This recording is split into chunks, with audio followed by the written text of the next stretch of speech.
Alright, so I'm gonna do my first pretty much tackle tip on how to rig stuff up. And I'm gonna start off with a very popular setup, the Texas rig. And it's pretty much one of my go-to techniques, or what do you want to call it. And pretty much all you need for this is your fishing pole, of course. Either a EWG hook, your size is up to you, or a straight shank worm hook, size varies, up to you. And pretty much you're gonna need your hook, your weight, which I throw tungsten, or you can throw lead, and pretty much your bait. Right now I'm throwing Senko, and pretty much a Texas rig can revolve around either a worm, a creature bait, something like that. Pretty much you just gotta find what they're hitting on, or what you like throwing the best. As far as me, normally if I'm doing it, I'll have one setup. I'll actually have two setups set up as Texas rigs. I'll have one throwing a worm style lure, and then one throwing a creature bait on it. So pretty much all you do to get your Texas rig set up, you put your weight on first, just let it slide down through there, grab your hook, and the knot is totally up to you, whatever you prefer to tie. Uni knot, Palmer knot, what's that other one? There's another one, I just can't remember the name of it. As far as me, most of the time, let me run some slack out. Most of the time I tie a Palmer knot, because I ain't learned the uni knot yet.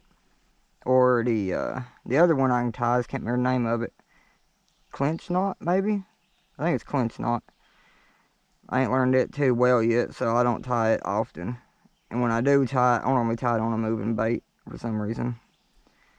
Pretty much just tie your hook on. Let me get that one there good.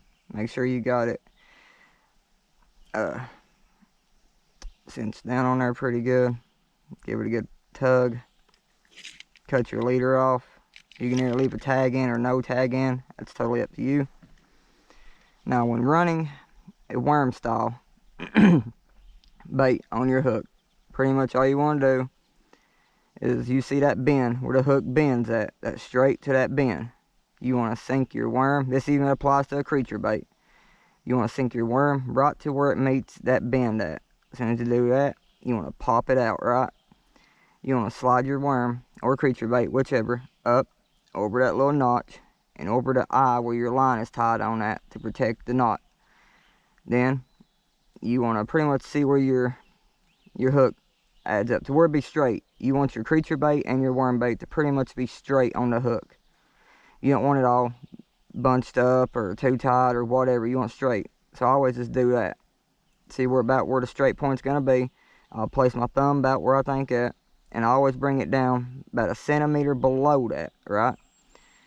I'll feed it through it, and then you can either leave your hook exposed a little bit like that, right up against the worm, or you can do me to expose it to where it's pretty much down inside it, not all the way, it's just barely in it. And that's pretty much your Texas rig setup right there. A perfect little weighted Senko. Now, let me try to stand up here without falling out. And I'm going to show you guys pretty much the basics to a Texas rig.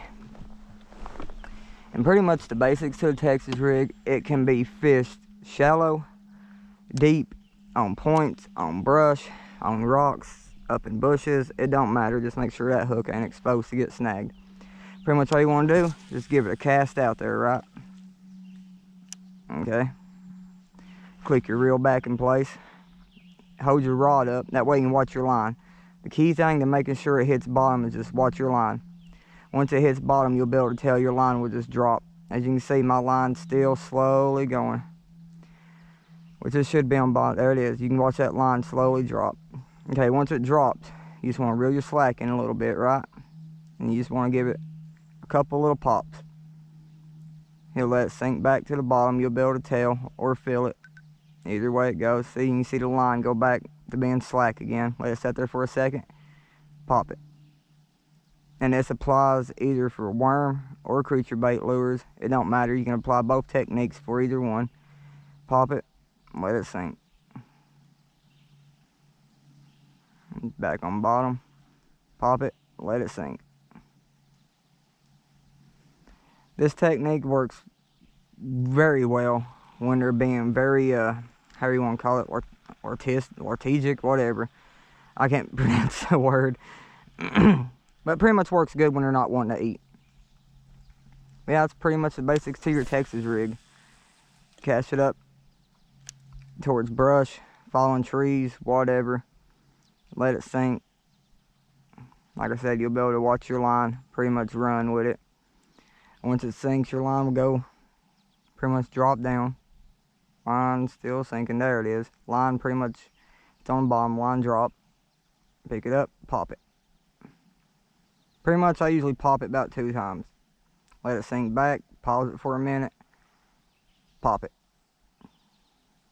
And when I'm saying popping it, if you watch the action of my rod, I'm pretty much giving it 2 pops. Watch. Pop it. 2 just little pops. That's all you gotta do. You ain't gotta do no very hard pops or anything. You just pop. And that's it. Let it fall back to the bottom, see if anything picks it up. Give it a second or 2. Nothing picks it up, pop. And that's pretty much your basic way to throw in a Texas rig. And like I said, the lure you put on it is totally up to you. The color is totally up to you. I'll put it this way, always match the hatch, or match the hatch as close as you can. When you got clear water, this ain't too clear, but it ain't real murky. You just want to throw your natural colors, your green pumpkins, your watermelon reds, anything natural. When you got your muddy waters, more murky, black and blues, stuff like that, you know. But that's pretty much your basics to tying on a Texas rig and working a Texas rig. This is also new, something new I'm gonna be starting up on my channel, since obviously I ain't been posting too many videos of me catching fish. I figured I'd at least start throwing some tackle tips out there on how to rig stuff up and how to work that different lure. If there's a certain type of setup you need to learn how to tie on and work or whatever, just feel free to comment or message me, and I'll be more than glad to make you a video and hopefully help you out on catching some bass or whatever it is you're after.